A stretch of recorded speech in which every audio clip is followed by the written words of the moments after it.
Hello, am I audible? Yes, you are audible. Okay. Okay, so good evening, everyone. I welcome you all on the behalf of Tim Grass to the 3 days workshop of C++ for competitive programming. Our goal for today is to introduce you all to the basics of C++. Next slide. Some of you may ask why competitive programming and why not directly develop a software? Competitive programming is quite different from other programming paradigms. It makes you desirable candidate to major companies. Like many of you have, know about ACM ICPC. Basically, it is the International Collegiate Programming Contest, and it is a great opportunity to be seen by big companies in the IT sphere. Big companies always keep track of this type of events and participate to find participants to find talented employees. You may ask, why do they care about ICPC?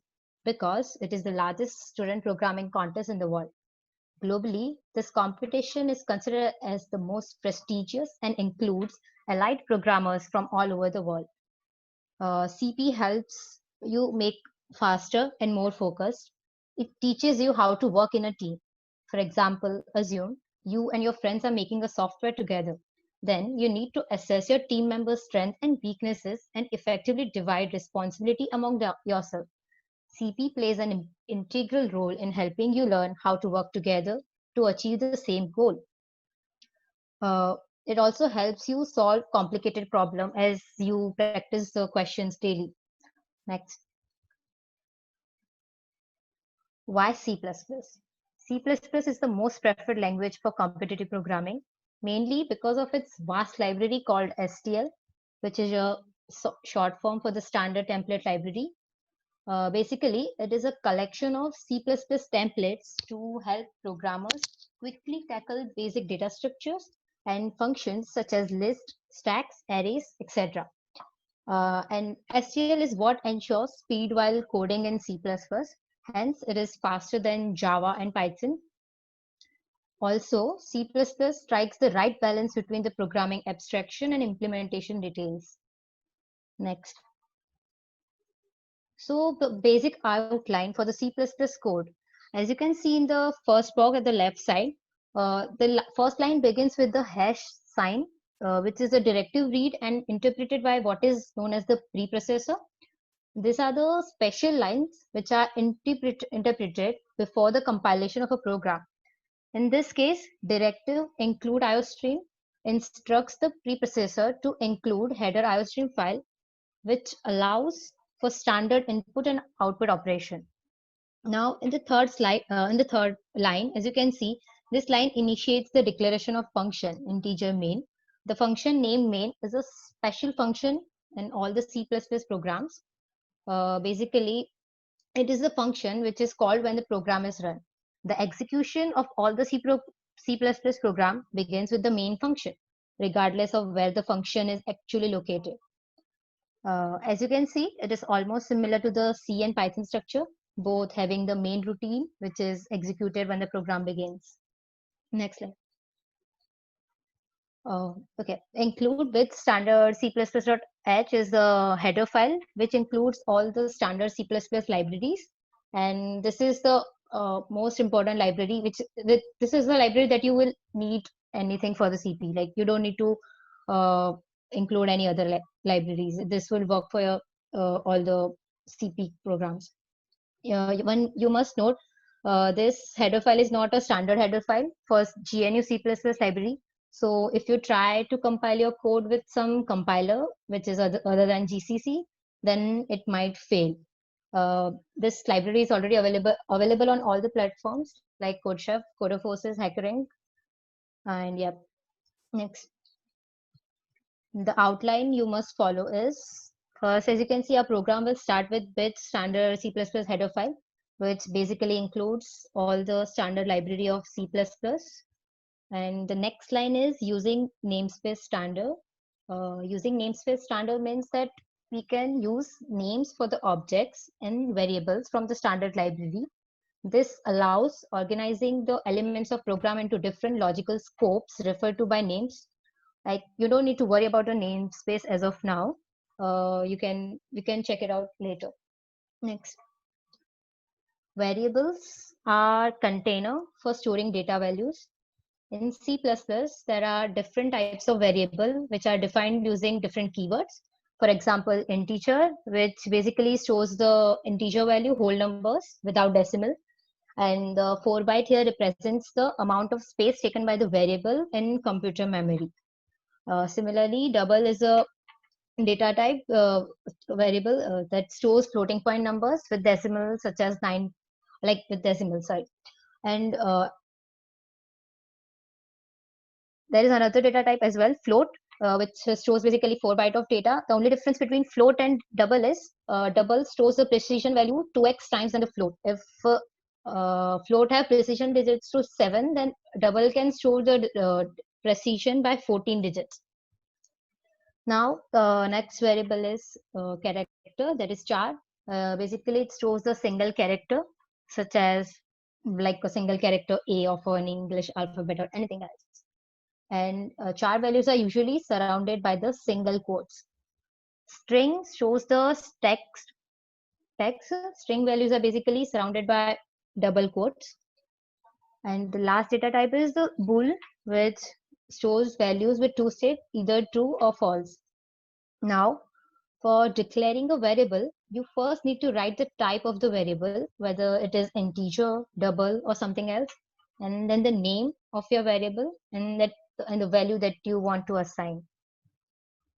As you can see, we have defined the integer type and our variable name is my variable and the value is 25. Next. Okay, so constant variable is a special type of variable which is basically defined when you do not want others to mess with your existing value. Basically, it is declared using keyword const, C-O-N-S-T, and you just need to add the const before defining the type for basically defining the constant variable. Next. So again, basic input output methods. IOString here stands for the standard input output string. This header file contains definitions to object like cin, cout, etc. Cout in the first example prints the hello world, while in the second it prints hello world 2020 and the value of the variable a. As you can see in the first and second example, and L and /n basically serves the same purpose in C++.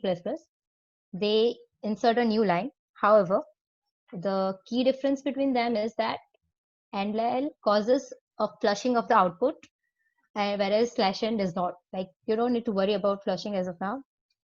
Similarly, on the right side, as you can see, cin takes the input from the user. In the second line, taking input for two variables a and b. And for taking array input, you can use cin inside the loop, that is maybe for loop or while loop, anything. And if one wish to take string input, declare the string variable s and then take cin. But this will only assign s equal to hello because it reads until it gets terminated by the null character. That is the first space that you encounter. So instead, you can just use getLine for reading the whole line. Also, you can use the C input output method, that is printf and scanf, by including the library studio.h. Next. So now we will be solving the question.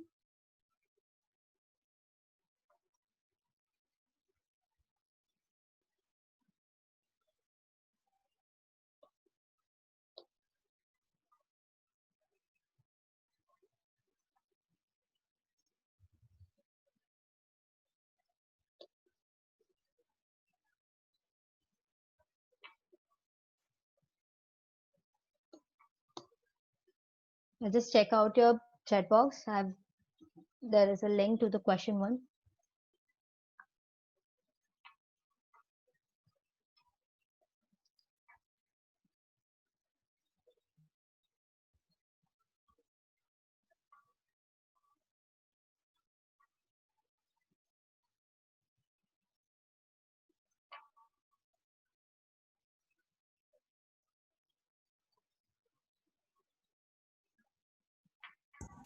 Okay, so we'll have like 5 minutes for this question.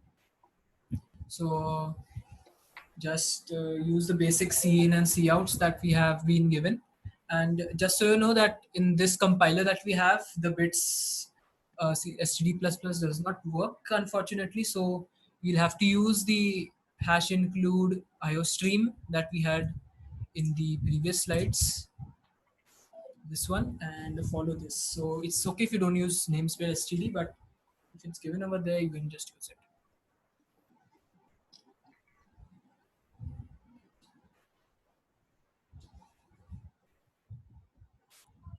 If you have any doubts, you can put them in the chat box. Or you can ask us. Yes, you can unmute your mic and ask us.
Anybody has any difficulties with setting up the site Geeks for Geeks, not able to run the program, you can put it out in the chat as well.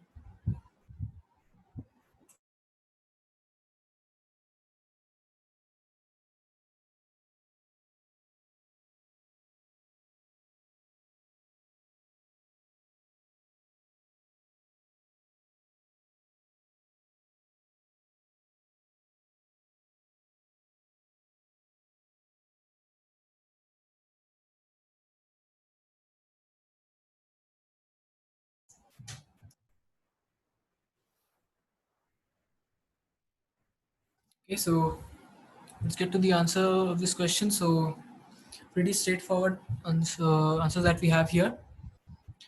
So first we'll declare our variables with the data types int, char, and float, as has been described in the question within the function int main. So don't worry about int over here. Just even if it's void main, you can replace it in this way. Just add a return 0 with the int over here. So we'll take the three input values as been given using cn, and mind that it's ordered. So be careful that you have the ordering right, and then we just have to print every value that we have been given in a separate line. So just use the backslash and character, which will move us to the next line. So is everybody clear till this point? Anybody who has not been able to do this part can put it out in the chat.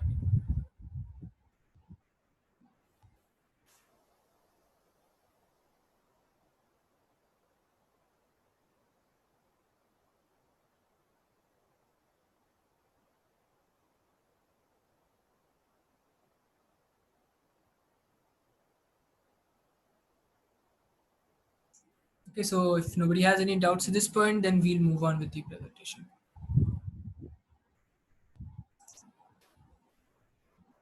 So you will have to define these variables first. So you cannot use a variable without defining them. So in this case, int a, even though you have assumed it will be defined in that line, but it hasn't been defined. So you have to define it before using it. So that won't work. Have you tried it? I mean, it won't work, but still. So even if you have any doubts, you can just put it in the compiler and see for yourselves.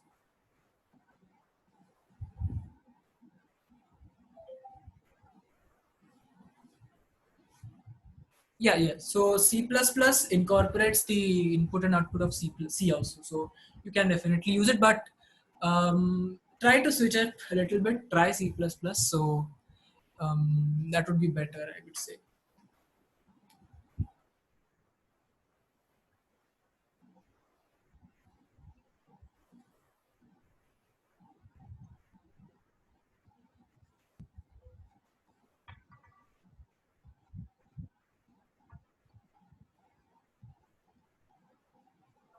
So one key difference that you must be seeing is that Python did not have any data type definition.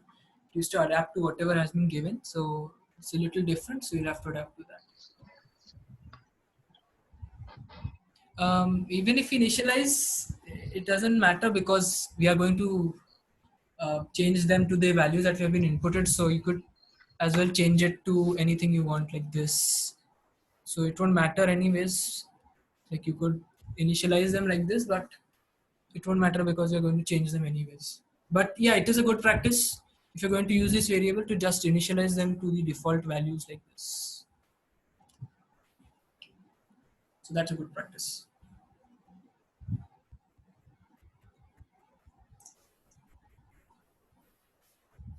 So if you use const and initialize them, then they won't change after we use it. So if I use const over here and take the input, then that means that the value is changing. So we won't be able to do that. So if we only use const if we have to initialize like a constant value that we don't have to change while the execution of the program. Basically, assume it like you are protecting your variable from reassigning.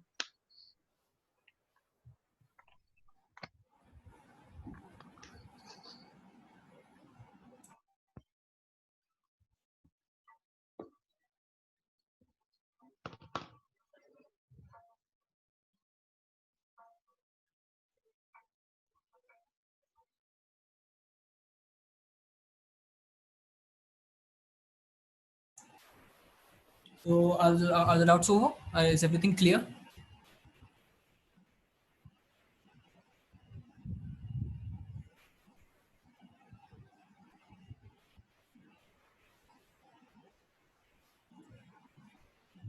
Okay, so now let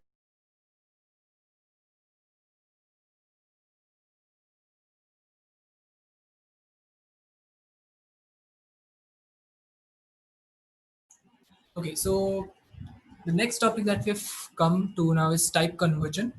So in this, we see that there are two types of conversions. So the converting the data of one type into another using implicit conversion is that you don't specify what type you're converting it into. So as you can see in the example, so we have initialized the my double variable as a double data type with a floating value that is 5.88, and we have initialized my integer as an integer data type. So generally, a very small amount of such conversions are implicit.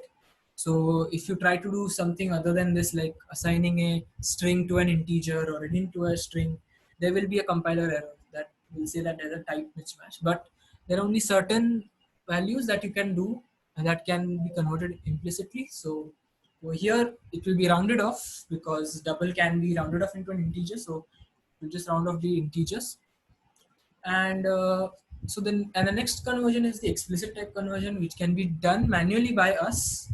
So let's say we just consider the opposite of the double to integer that we had. So converting an integer into a double, if we don't assign the double in the brackets that we have, then it will have a compiler error. So this will just so this syntax that we have been given, it's just a a user specific choice that you can use, either bracketing the data type or or the variable. Doesn't matter as long as you have the data type in the correct position. Okay, so now we come to the operators. So the first are the basic operators, the arithmetic operators, the simple plus, minus, multiply, and divide. The next operator is the modulus operator, which will return the modulus, that is the remainder on the division. So if we divide a by b, whatever will be the remainder on division of b, that will be our output. So if you have been using Python before, you know, you might be knowing that the remainder will never be less than 0. But in C++, it's slightly different. So just a minute, there's a chat.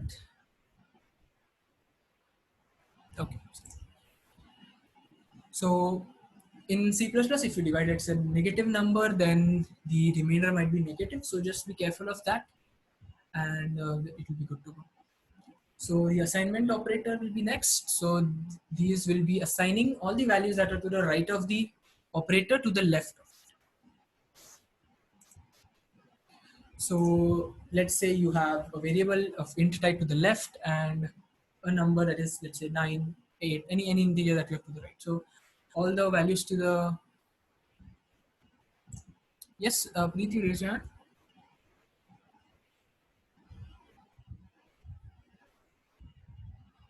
Are there any doubts so far?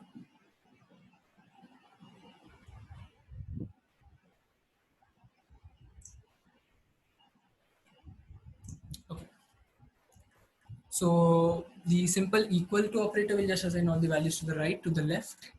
So the next operators are the combination of arithmetic operators, the assignment operators. So it is like the operation that is to the left of this, like the first operator in this expression that you have, that is plus, minus, multiplication, or slash, that will be done to the right, and this will be added on, or let's say subtracted or multiplied as given. So if we say a number which has a value of 10, we do num plus equals 5, it will add 5 to the number instead of assigning it to 5.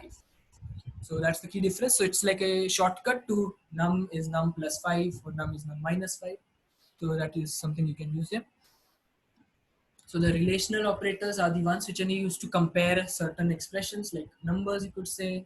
So you could say that if a number is equal to, so you have to be careful. The equal to operator single is assignment, but the double is relational operator. So then there are various comparison operators like less than equals, greater than equals, and those that all of you are familiar with. The logical operators are the ones which are only used to combine the relational operators with their expression. So like we say, is 5 equals to 3 and 5 greater than 3. So one expression is 5 not equal, is 5 greater than 3, one expression 5 not equals 3. These two expressions can be combined. So you might be familiar with the and, or, and not operations. So these are just the symbols of them. So first is and, then is or, and then is not. And the last type of operators are bitwise operators. These are a little different. You might not have encountered these before. These are the ones which will be used to work on the bits, that is the binary numbers, binary digits of the numbers that we'll be using. So we'll have a look at them later, on a later time. Okay, so now let's get to control flow. The first control statement structure that we are using will be if else. So you might be very familiar with this type of condition, this type of statements. So you just use whatever condition you have to execute some statements conditionally. So we'll put the first condition in the if block. If this condition is correct, it will be executing all the codes which is in the braces, curly braces after if. If the condition is not correct, you might either directly go to else, or you might have another condition, impose some another condition to execute some other block of code that is within the curly braces. So just a minor addition, if there is only one statement that is after the if condition, you don't need to put the curly braces. Although it's a good practice, you should definitely put the braces. So the next operator, a very unique one, it actually takes 3 operators. Thus the name ternary operator. So the first operand that we have will be a condition. So let's say it's like, is 5 greater than 3? So based on that condition, we'll either execute the part which is just after the question mark, which will be executed if it's true. And if it's false, the part after the colon will be executed. So let's say you want to assign a number 4, or let's say you want to assign a number 1 if 5 is greater than 3, or you want to assign a number 0 if it's not. So you will just put 5 greater than 3 question marks 1 colon 0. So accordingly, you can do a lot of types of. So this is a shortcut to if else. It's just a one line execution of an if else condition if you want to say that. So next up will be nested if. So this is just a variant. So you can use if statements inside if statements, and various if else inside the if statements also. So there is no restriction. So in this case, if a condition is true, then it will go inside the block, and instead of executing it directly, it will check another condition. And based on that condition, it will again check what has to be executed. So just a minute. Yep. Okay. So the next type of control flow that we'll be seeing will be for and while loop. So the first statement was conditional execution. So if we used based on a condition, it will be executing, and if it is not true, then it will be executed. So it's a conditional statement. Okay, I'll just explain ternary again. Yeah. Sorry for that. Yeah. So in the ternary operator, the first operand that will be is like your if condition. So if this condition that will be provided in this block over here is true, then whatever will be executed, whatever is after the question mark, that will be in this case assigned, or you would say executed as well. So in general, ternary operators are used to be doing assignments. So you could just replace a ternary operator with like if 5 greater than 3, then a equals 5, else 5a equals 4. So that if and else is reduced to this question mark and colon. Yeah, the lectures are being recorded, so you will be provided with. Sure. Is the doubt about ternary clear? Yeah, okay. Yeah, so Nishan gave the right example over there.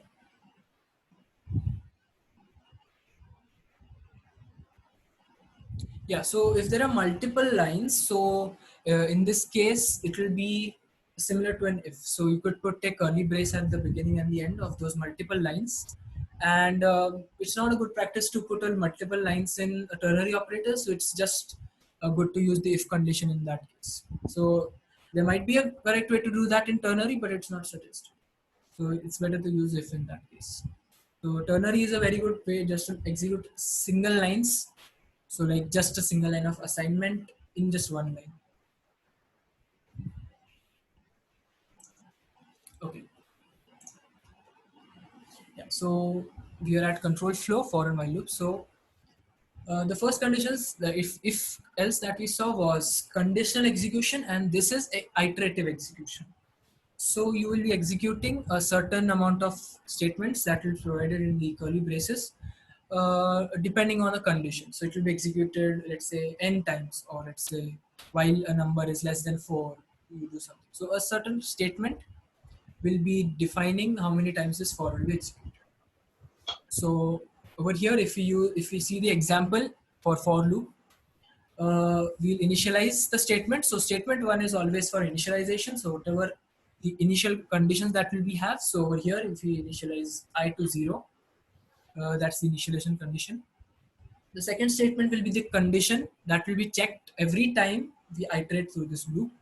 So it's going to check how many times we need to execute this loop. Yeah, so the endl is okay, just one thing. So if you have a doubt regarding any slides which are before, I think you should just ask a little later. It disrupts the flow. So I think I'll just ask the question a little bit again. Just a request.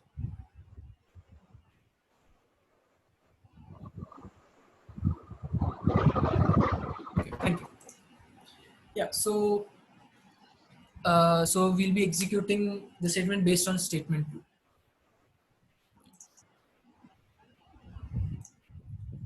Okay, so the third statement will be the updation. That is what variable that we'll be using. to check the variable that is being checked, to update that variable in the certain way that we want to use it. So in this case, we are just doing I plus plus. So if you remember, the plus plus operator is just to increment the counter by 1. So I plus plus is equal to I equals I plus 1. And similarly, I minus minus is I equals I minus 1. So in this case, first it will check if I is less than 5. So initialize to 0. If I is less than 5, yes it is. It will go inside the loop, print it, print the I that is 0, then come out of the loop. Again check the condition after incrementing or doing the updation. So you can see it will be executing 0, 1, 2, 3 and 4. So it will be executing 5 times.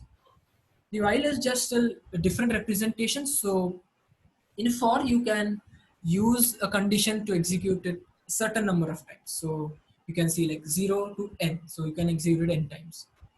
But in while, sometimes it's not sure how many times you need to execute. So we'll be using the condition that we have, just a broad condition that we'll be using how many times I need to execute based on a certain condition, which might not be just a linear execution. So it's just a different execution, although they can be interchanged into each other.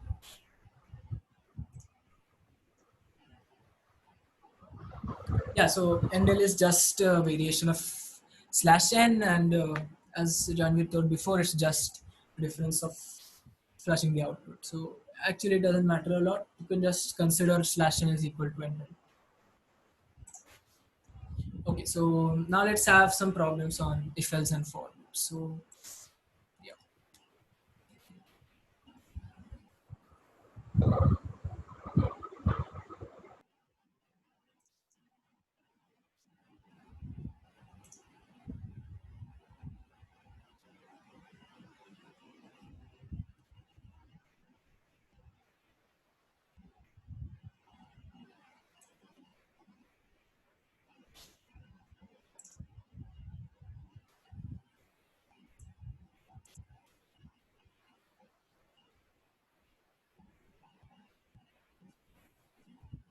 So just start executing. So let's give just each problem about 5 minutes each. So um, any doubts you can have, you can put in the chat.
Okay, so let's just have a look at the first problem, the if else problem. So, so in this question, it's just given that there are a certain number of test cases that you'll be executing. So first you'll have to take in the integer uh, for the number of test cases and go for a certain number of times in the test cases. So this can be done using a while or a for. So it's just my preference that I use a for loop here. Take the input that we have and compare it with 5 as it's given in the question. So if it's equal to 5, if it's less than 5, it's less than. If it's greater than 5, it's greater than. In the else condition, if all or both of these conditions are wrong, that is it's equal to 5, it will be equal to 5. So if anybody has any doubts, any silly doubts, it's okay. If you have any silly doubts as well, you can always ask.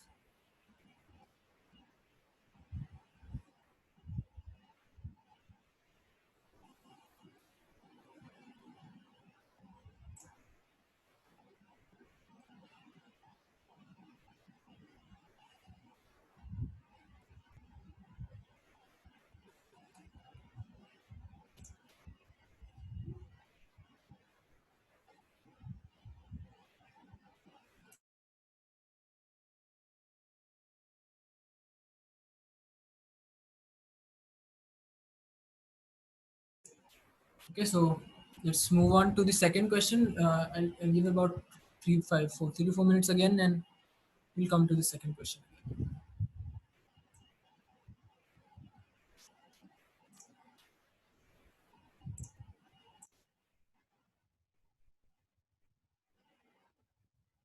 Okay, okay, okay. Just a minute.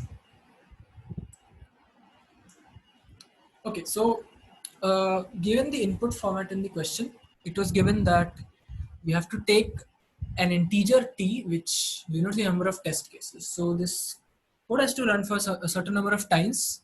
Every time it will give an input, and that we have to take in and compare it with 5.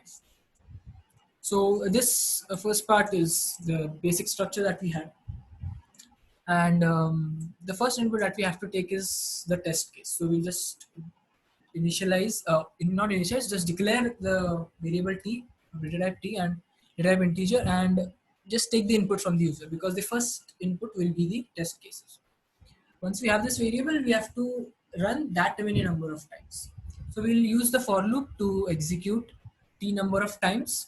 So from 0 to t minus 1, that will be t number of times. In every test case, there will be an integer that will be given to us. So we'll just declare another variable int, int a, and take in the input from the user. Now, in the if else, as I had specified, you don't need to take the curly braces if there's only one statement below the if. So I haven't put those curly braces in there. So just output less than 5 if it's less than 5, and just end it with backslash n, because we need to go to the next line after every input. Similarly, if the first condition is false and you need to check another condition, you don't need to use if again. We can use the same statement and use else if, and check if it's greater than 5. If it's greater than 5, then we output greater than 5. And the final condition will be when all of these are false. So it's not greater than 5, it's not less than 5. So it will be equal to 5. And in that case, we have to print equal to 5. And this block ends. So this block will be repeated n t number of times. So for every test case, the value will be taken. This is just, this return 0 is just because this function is of data type int. So you'll have to return some value after it exits from this, or if it finishes the execution of this program. For now, you don't need to pay attention to that. It's not going to cause any problems. Is that clear?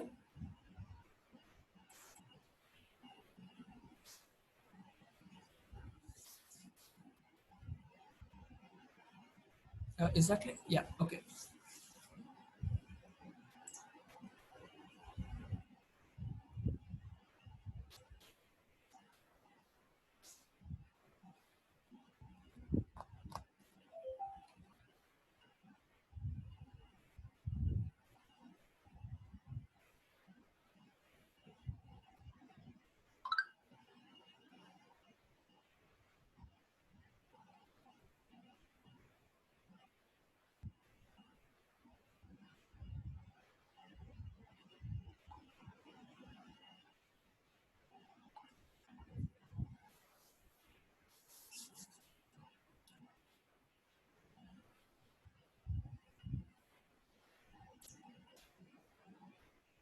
Yeah, okay. I'm sorry, I had just skipped it a little bit in the operators section over here.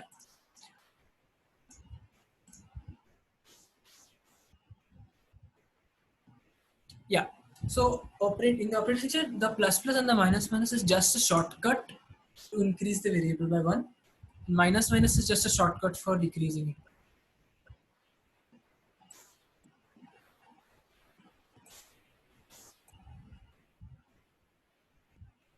Okay.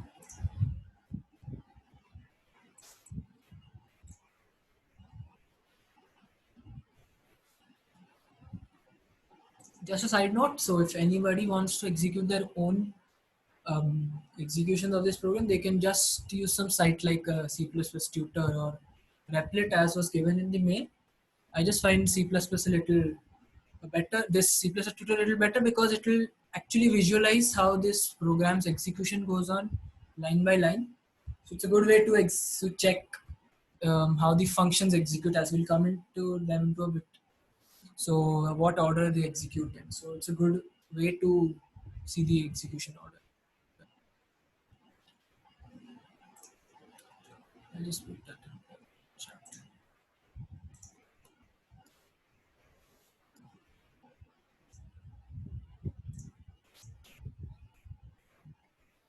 Okay, let's come to the second question then, where we are swapping two numbers. So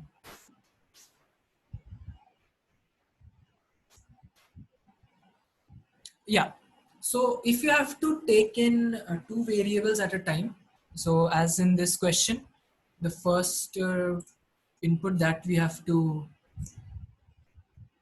yeah, okay. So just make sure that it's changed to C++. It might have small errors if you do not see that way. Yeah, so just take the chess case as the previous. So just take it in T and take an input. And in this case, since you have to take two inputs from the same line, I mean, at a time, you have to take two inputs. So just use int a and b and take two inputs continuously. Yeah. And you can switch them by using like a temporary variable, like a glass. You could say you are switching two numbers. You have to choose the contents of two glasses. So put use an empty glass in the middle. So that's the temp variable that we have.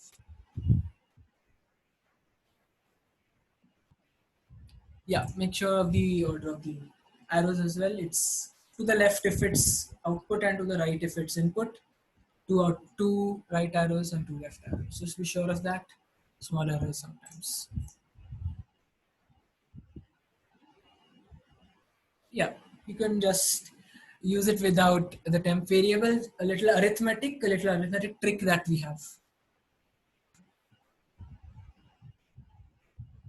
Still, we have to switch the numbers. So I know what you're getting to, but you have to switch the contents of the number.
ये क्या है, a equal to a plus b, b equal to a minus b, वैसा क्यों कर रहे हैं सब?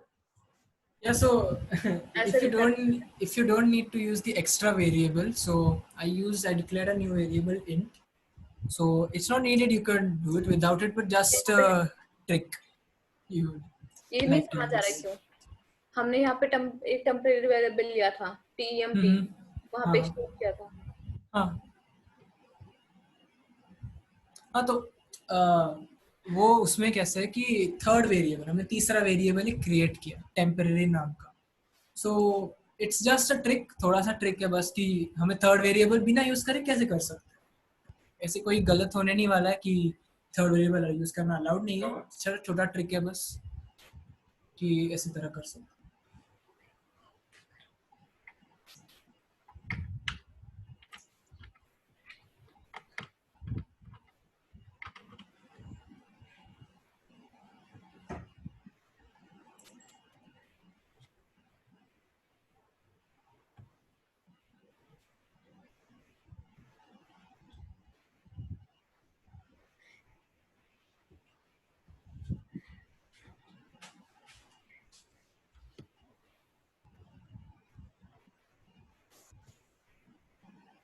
Okay, so is everyone clear with both of these questions? If anybody has any doubts, put them now.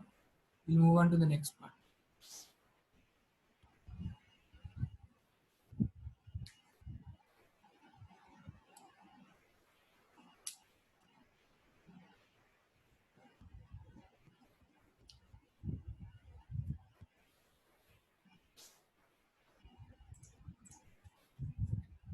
Okay, so let's go to the next part now.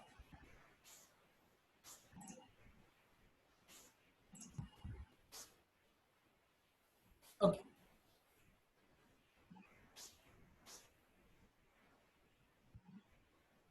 Yeah, so there will be a lot of inbuilt functions for a lot of operations, but it's just better if you know how to execute them, the base, the bare bones way of doing it.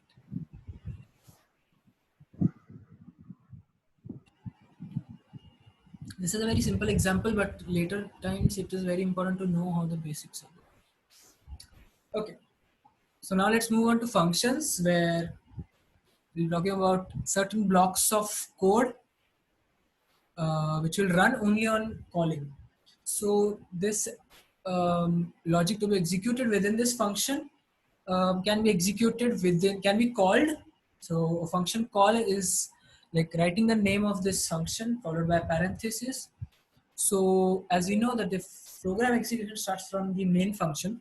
So the main function is always the one which will start the execution. So if you want to execute something conditionally, let's say, or you want something to be repeated or some things to be done a lot of times, so you can use this my function to call it a certain number of times or to improve the readability of your code. So the definition of the function is like the return type, what this function should return, like whatever it does, what it calculates, and it should return something. So void means it does not return anything, it just executes what is given in the braces in it. So in this case it's just a print statement. I just got executed. So the int main function will execute first and then the void function will be called through it.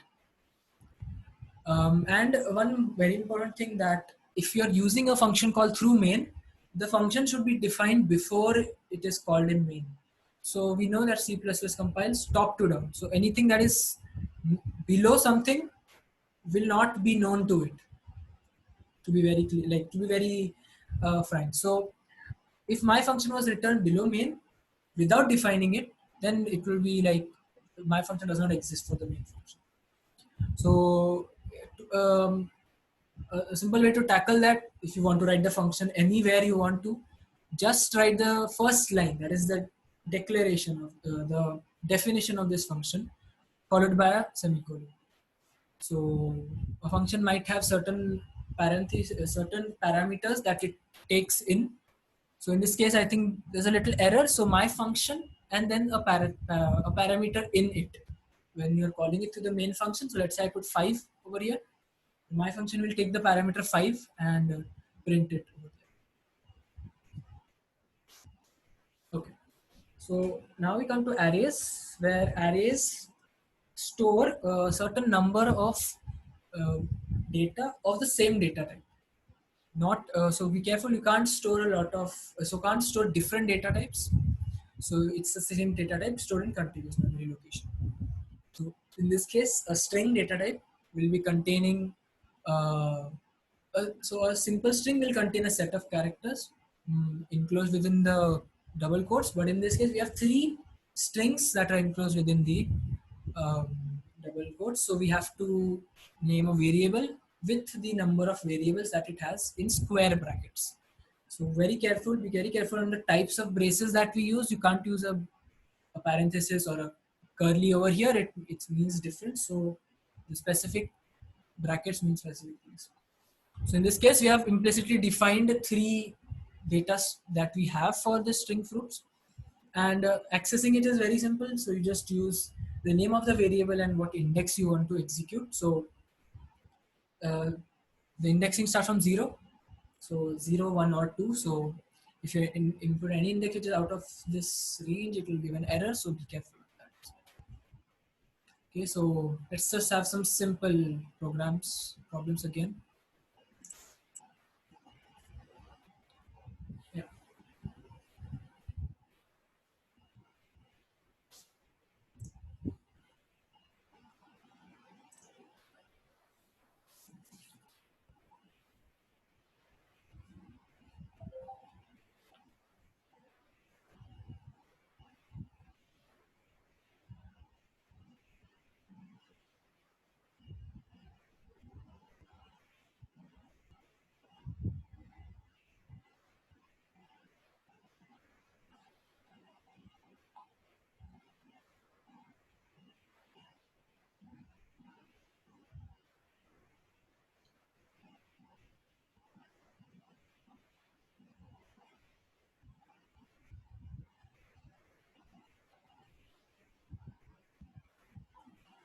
If you have any questions, you can ask us.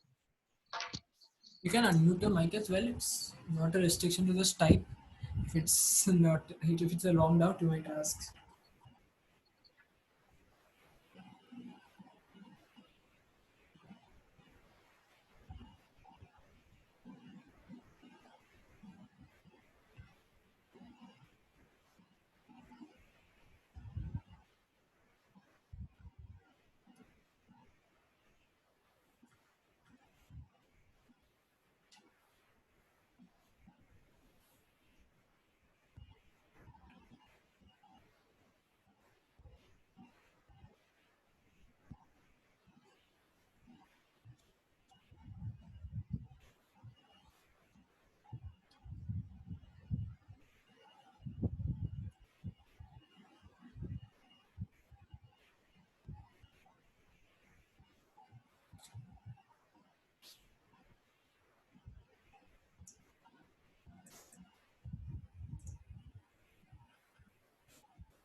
Okay, so let's have a look at the functions program that is using the function to calculate the sum of this array that we have been given. So in this case, it's made a little simple for you. The input hasn't been taken, so you just have to use the sum, the function that we have been given. So just have a look over the given function that you have. Make sure there are no doubts. So uh, make sure to know that this is the format in which you get the return value of the function. So if you have to call a function and it returns nothing, so if it's a void function, then you don't need to assign anything to this left.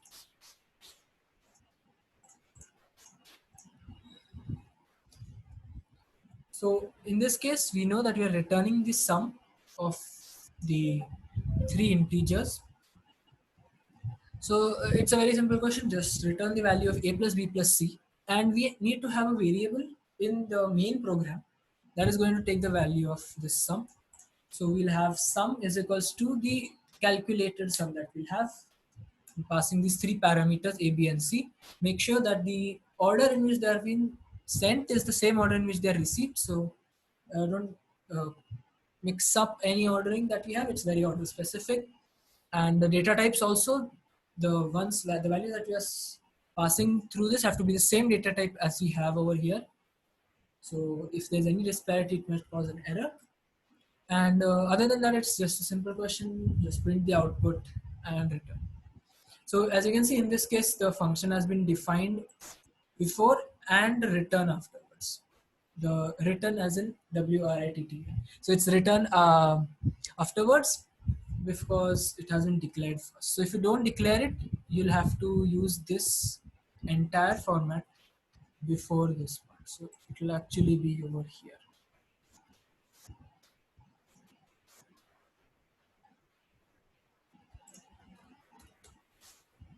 Oops. Yeah, okay.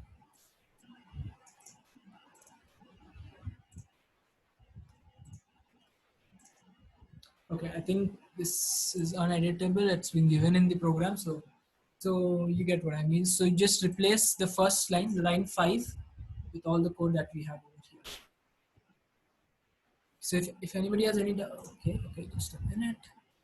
Yeah, so by top down, it means that the compiler will scan and read everything from top to down. So imagine, so you start at line 7. So after reading all of this, it will go to the main function at line 7. So it hasn't seen anything which is below line 7. As in just while compiling. While running the program, it's different, but while compiling, it will start at line 7 and see if anything that we have been using in this program or this block is been declared or not.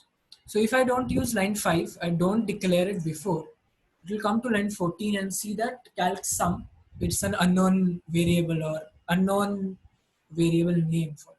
So if this line wasn't there, line 5, then it will say that this function, this name does not exist, this definition does not exist, and it will exit out of the compilation itself.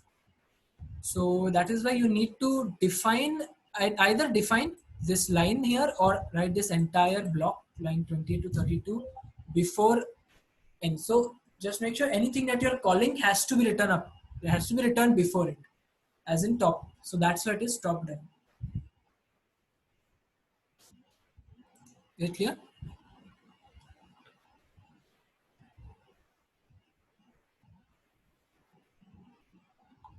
Okay.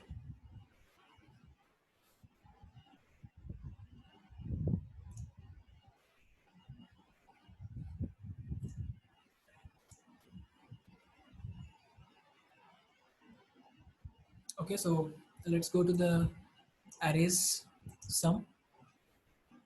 So in this program, you'll have to use the for loop to iterate over every value using the indexing that we just specified in the previous slides. So the similar case for the test cases, just take a value, and in this case, I have just used a while loop instead of the for loop. A t minus minus means that it will first check the value of t, and then it will decrement. So there's slight nuance about using the plus plus before and using the plus plus after. I'll not get into that right now.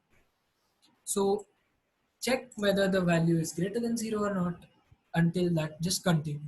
So if a number is 0, it will count as false. So that is one thing that you have to do.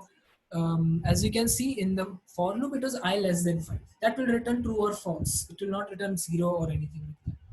So in this case, even 0 acts as a false. Okay, and any number which is greater than 0 will act as true in this case. So again, we'll take the number of inputs. So in this case, we don't know how many numbers in this array we'll have until we go through the program. So that's why we'll have to dynamically, that is while the program is running, we'll have to allocate a certain number of elements to this array. So we'll take the input n, make an array, and you can make an array simply just by putting the square bracket and a number of elements that we had. So we just saw that in the slides. We can just take the array, just take the data type, the variable name, and any number of elements that we want within the square brackets. Then initialize the sum to 0. In this case, it's very important to initialize. If I don't initialize this to 0, I just write it like this. There will be a garbage value, a random value that will be stored in this position and it will give a wrong answer.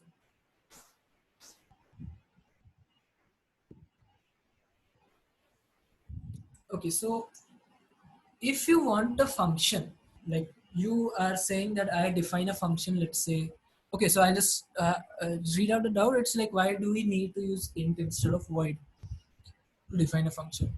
So if we use void to define a function, that means that whatever I'm doing with this function, there's nothing that is going to be returned to me. So let's say I wanted, in the previous question itself we saw, we need to find a sum of these 3 integers. So once I call this function, there's something that has to come back to me. Because I'm calculating the sum, I need the sum back. So that's why the type that is being returned, whatever I want back from it, has to be of the type that I need to define it. So int main, it's just the implicit definition that we have to use int while doing it. For any other function, if you don't need anything to return from it, like just say, I just want to print hello world, the basic program that we have. I'll just call it and I don't need any return type. So I'll just define the function name as void. So whatever type you are returning, that is the integer, that is the type that you need to have. Is it clear?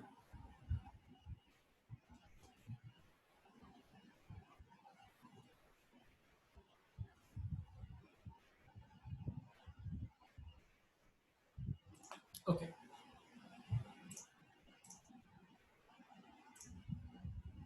So as I was saying, you can declare the array with any size just by putting the square brackets in front of it. Then we'll use the for loop to iterate over all the values. And in this case, just make sure we don't have the array as yet. We don't have it yet. So we'll take one by one input. We have n elements. So we'll assign all of these values to the position that we need to have it at. So the first value will go at the position at 0. So it will go at ARR of 0 when I is 0. And we can simultaneously add this value to the sum. So it's possible we don't even need to store it.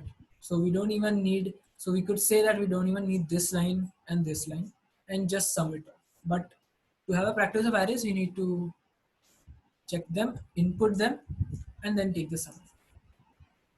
And then in the end, once this while loop ends, sorry, not this while loop, yeah.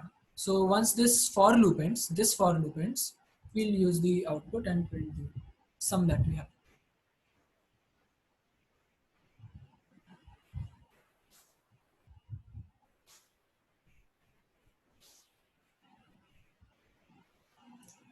Okay, so if you have any doubts, you can put them in the chat or you can speak up.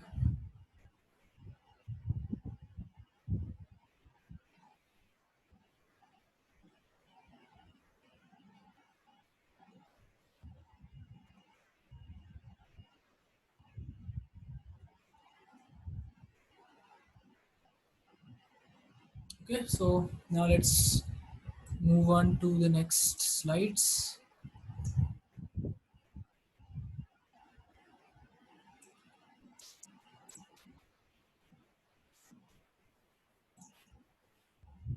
Okay, so now we'll come to references in C++, where these reference variables will be a reference to an existing variable.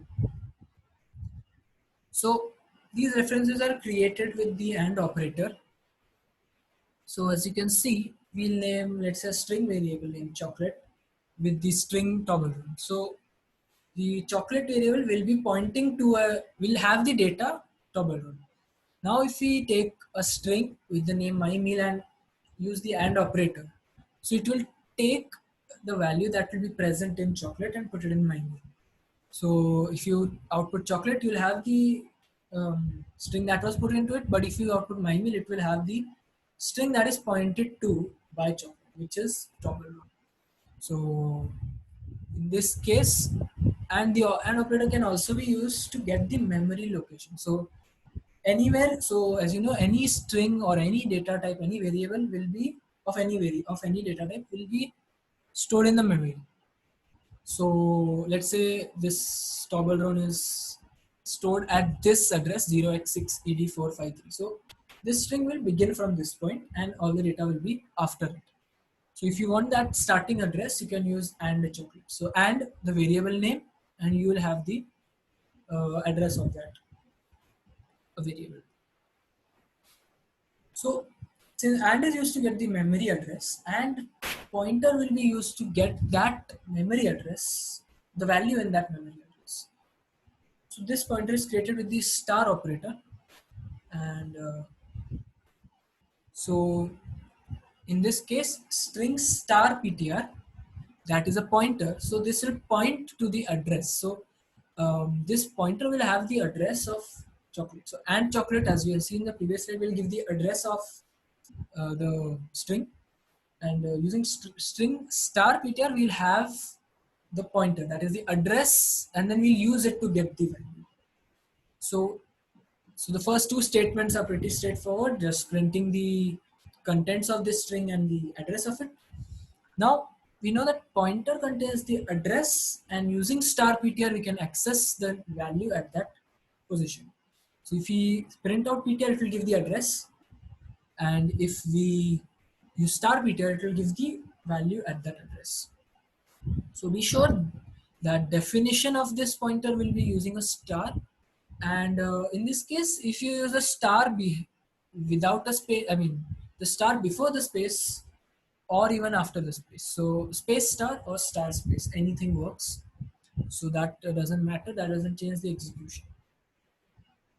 Okay, so in C you must have seen that you have to, if you have to make an array or you have to make a continuous memory location, you have to use the malloc command.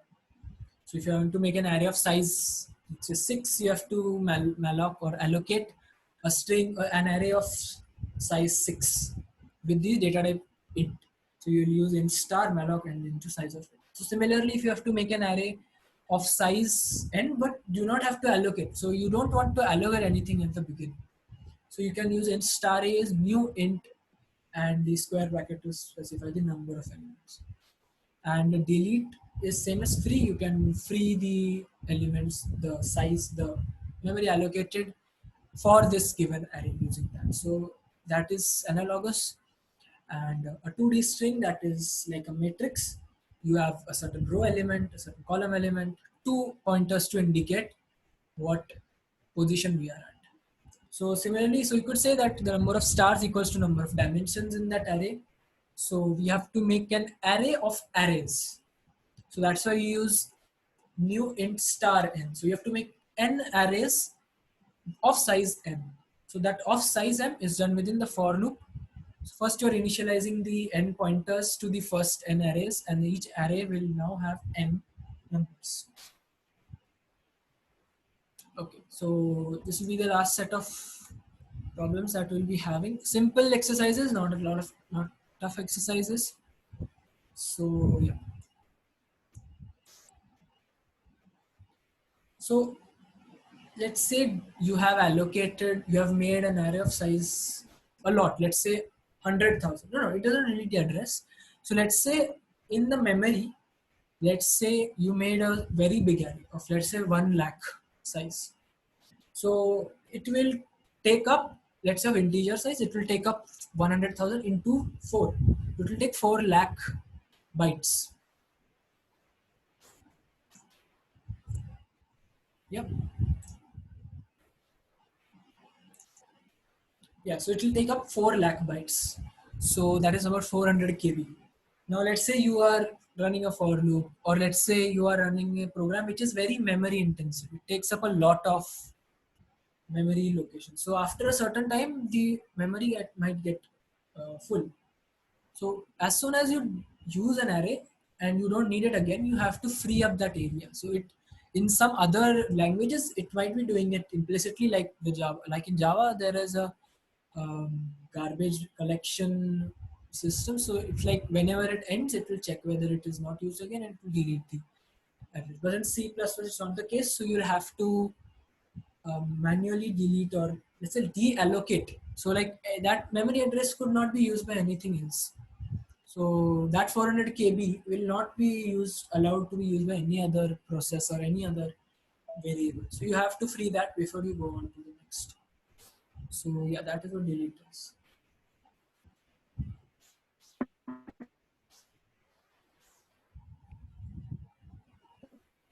Yeah, so you had a doubt of last slide, Debashish. Anything specific in this slide?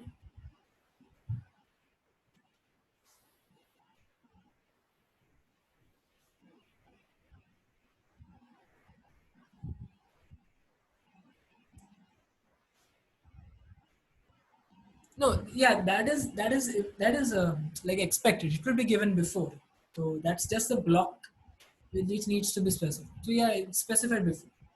So we have just um, like shown the important snippet of the code.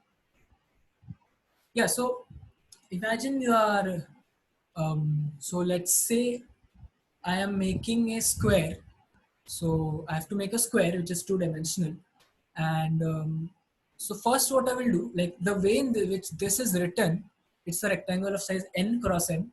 So what I'll do is first, it's like I'm making a line of size n. So I'm making a line of size n, and then I'm stretching that line n over a distance m. So first what I'm doing is I'm making n points. So it's like the nth row. So I'm making the row headers, and then after that I'm making those each rows, or let's say each column, whatever you wish, into a size n. So that's like how the program is being doing, like executing it that way. Is it okay?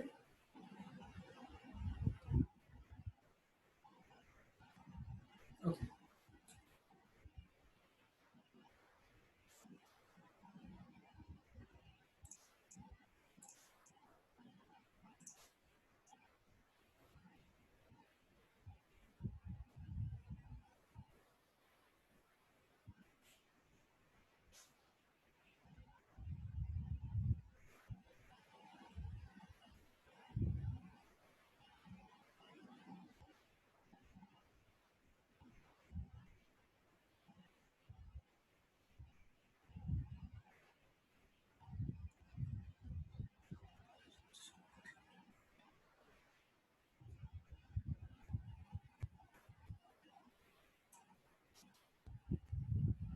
So the second problem will be a little tough.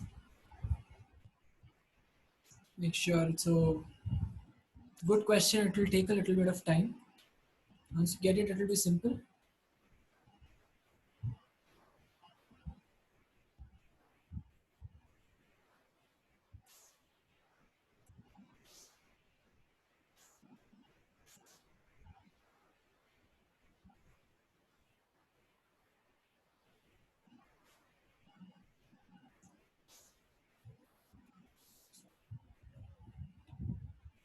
Okay, so let's have a look at the pointer program to increment the variable. So what a task is to increase the value of the variable by 10, and it is specified that the function does not return anything. So that tells us that the function has to be a void function. As you can see, the name of the function is void update var, and what we have been given, we have been given the address of the variable a. So if you have been given the address of a variable, we know that a pointer that is of the type star, so we have been given, so this is a star, so this is a pointer, so we know that if we use star a, we'll be able to access the variable, the data that is stored at that variable. So in this case, we have been passed a, so this a and this a, so I might put this as b as well. So it doesn't matter what I do over here. What matters is that the address is the same. So if this was b, and this will still increase this value by 10 because I'm passing the address at which it's what, however, how many ever variables might point to the same address, we will change that address, the same address. So it doesn't matter what variable name is over here. The important thing is that that reference is being passed, so that variable will be changed. And that's why we don't need to return it and then assign it like a equals to a plus, like a equals to b. We don't need to do that.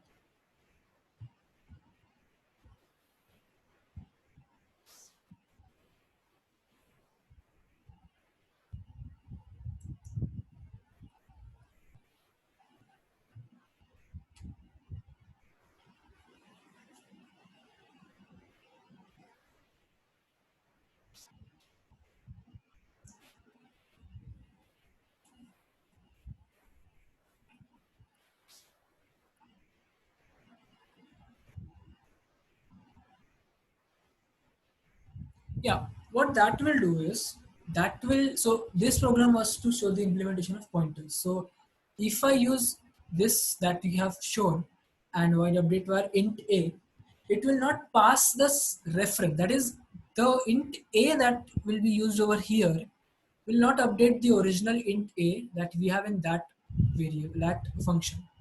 So if we had it this way, like if I had it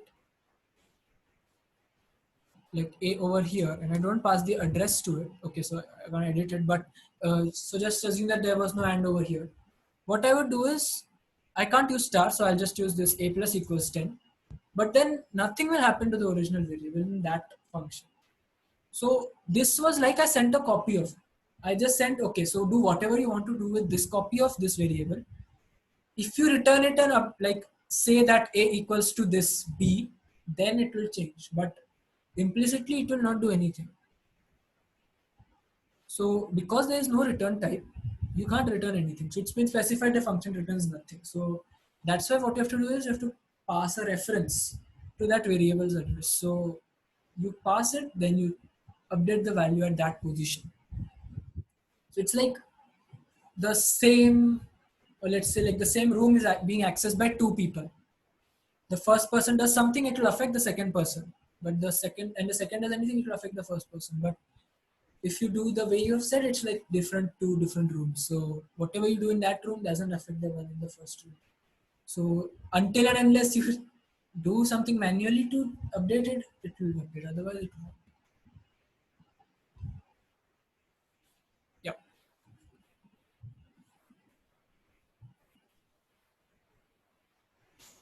Okay. So if anybody has got the second question, um, it's a little tough. Did take a lot of time. So that is like a practice question. Once you've done all of this, takes in all of this, all of the concept that you have taught over here.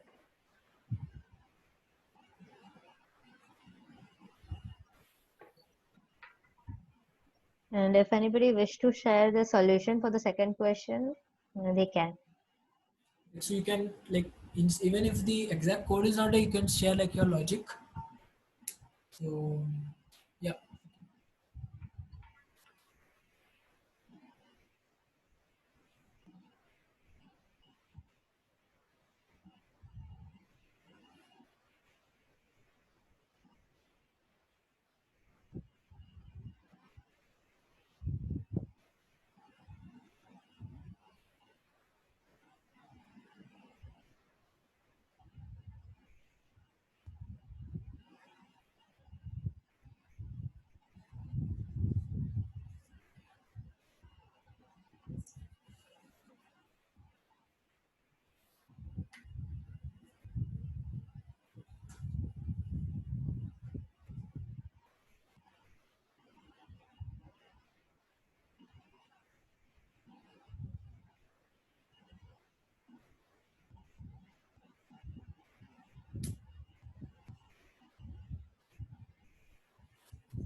So has anybody got any ideas as to how to go about? We can, for example, the second digit is S. Means I've just got the idea, not the. I haven't written the code. So if the second, that is the number of digits, is D, then we will first put one variable. We will put one variable as the first digit, and add it to. For example, we'll do 1 plus as a D minus 1 times 9. Okay. So we will try that first. So if that sum is less than the number that is given, then that will be a first number, like that way. I didn't get it. Could you just like show that example on let's like 20 and 3? How will we going? How will you be Okay, going about? so 20 and 3 na, so we will compare the number that 3 na, so 3. So 1, we will first compare 199. If we add the digits, then we are getting 19, which is less than 20. So that will not Okay. work. Then Okay. we will do 2 plus 9 plus 9. That will give Okay. us 20. It is equal. So yes, that combination can work. And the smallest among that is 2. Okay, but this one will be wrong if I give you, let's say, 20 and 4. So if you check that, it will be wrong in that case. If I give you 20 and 4, just go about this question that way. Because there will not be 3 nines that will be allowed to put. You're only allowed to be putting 2 nines. So yeah, look, have a think. Yes, got it. Yeah. Who was that? Could you just say the name? Deep. Yeah, okay.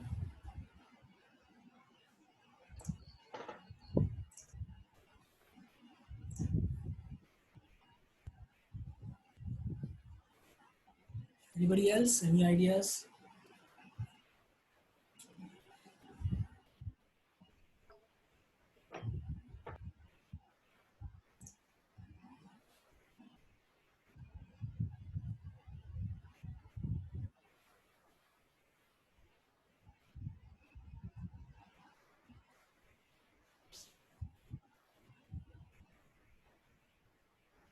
So I'll share the answer within 2 minutes. If anybody has any ideas, they can share.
I have a solution for this.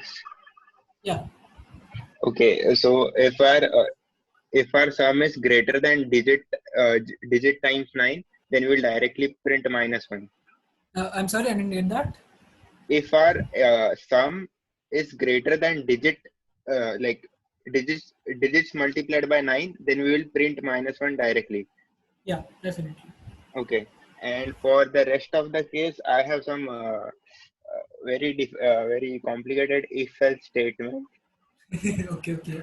Just explain the logic. Okay, so if my sum is if my sum is currently greater than 9, Yeah. then I will directly print. If my sum is greater than 9, I will directly print 9. Yeah. And I also have to check for the fact that this is not the. So we know the fact that there are total. We'll have d digits, right? Yeah. Our answer will consist of d digits. So first I will run a for loop of length d, and if Yeah. I will make sure that that if the iterating variable is equal to d minus 1, then then I will that the current digit will be whatever of the remaining of the sum is. Yeah, definitely. And if my sum is greater than 9, then I will store 9 in my array. And if sum is greater than 9 but less than less than 9 and greater than 1, I will store sum minus 1 in my array. And if my sum is equal to 1, I will store 0 in my array, and I will Perfect. Okay. print this array in reverse order. Yeah, definitely. Okay, so that's the exact way that I've written this program. So the first is the test case one. So that is just using the while loop. Then I'll take the SND. I'll so what he has done, he has put the array in reverse order. So I just went in the forward order by making every number 10 times. So you know how so I multiplied each digit by 10 and then added it. So that's how you put like every digit in a linear order. So first case is if 9 into d is less than s, then we return minus 1. If not, then we go from d to 1. So that is d iterations. If at any time s is greater than 9, we directly add it. So adding here, so just appending it would meaning that I have to add it to the MSB, which will be multiplying it by 10, whatever power of 10 that we are currently at. And so I'll remove 9 from the sum. If at any point the sum is not greater than 9, so this is just a check condition. If we are at the last digit, we have to put whatever it is into that sum. And if it is not, that means we'll put s minus 1 into that sum. So I'll just go about an example. So that we have 20 and 3. So we know that 3 into 9 is greater than 20, so it's not a minus 1. We go check for the first time. So s is greater than 9, definitely. So put a 9 directly. So we put a 9. The multiply variable multiplied by 10. So once this if statement executes, there's a multiply into 10. So our multiply variable will be 10. Then at the next step, we'll be having like digits was 3 in the first case, then it will become 2 as we are decrementing. When it is 2, we'll be having a sum as 11. 11 is still greater than 9. I'll again put 9, and this time it's 10 into 9. So it's 90 plus 9 is 99. So I'll append it and again remove 9 from the sum. In the third case, we'll be having 2 and 1. So it's the last digit. So there's nothing more. So I have to put all of it. So I have to put all the numbers that are in the sum. Now let's say I have an example which is that I have more digits. So I have, let's say, 20 and 4.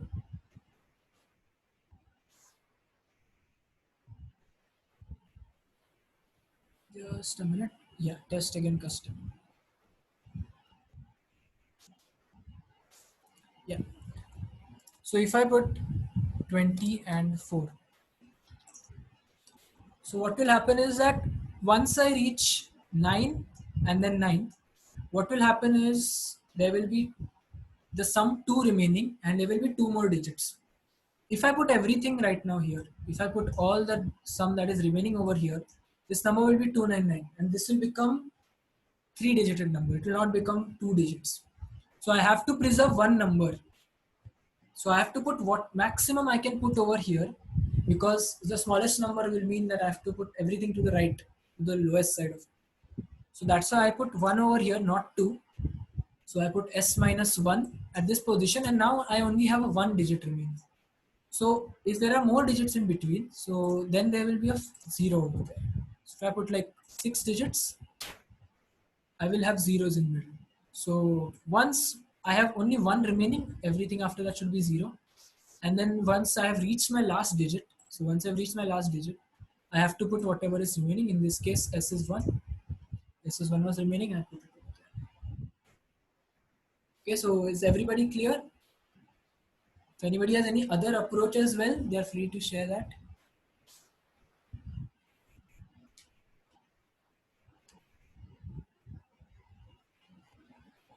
Yes, and definitely fill the feedback form for day 0 over here.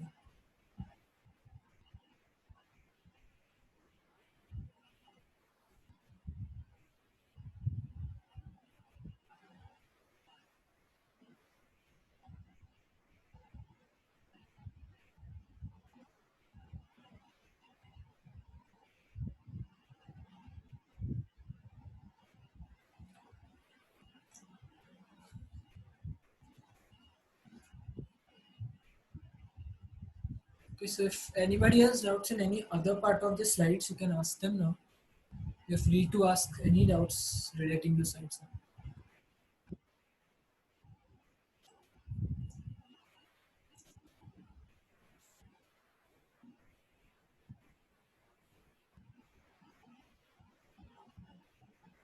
Okay.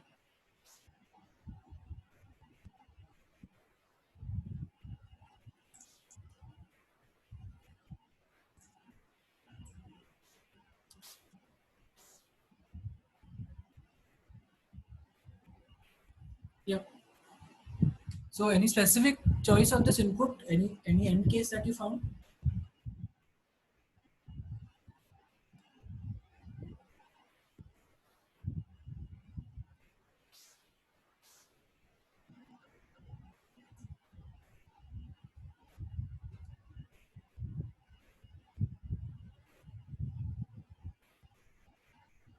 Yep. Okay.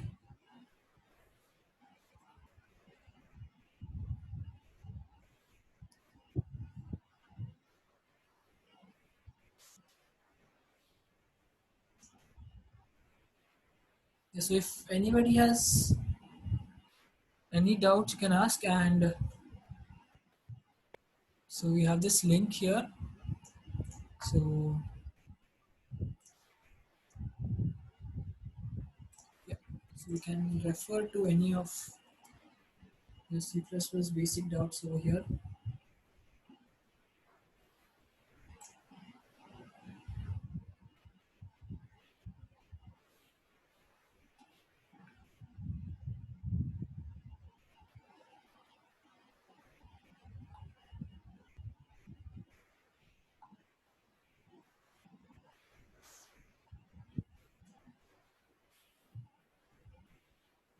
Okay, anybody, any doubts, you are free to ask.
Okay, so if nobody has any doubts, then we'll end the session here.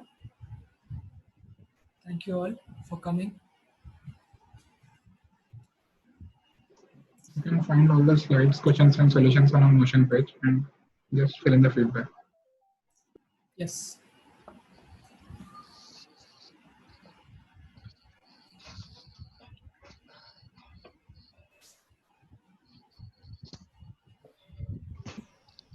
Yeah, the tomorrow session is at 3, right?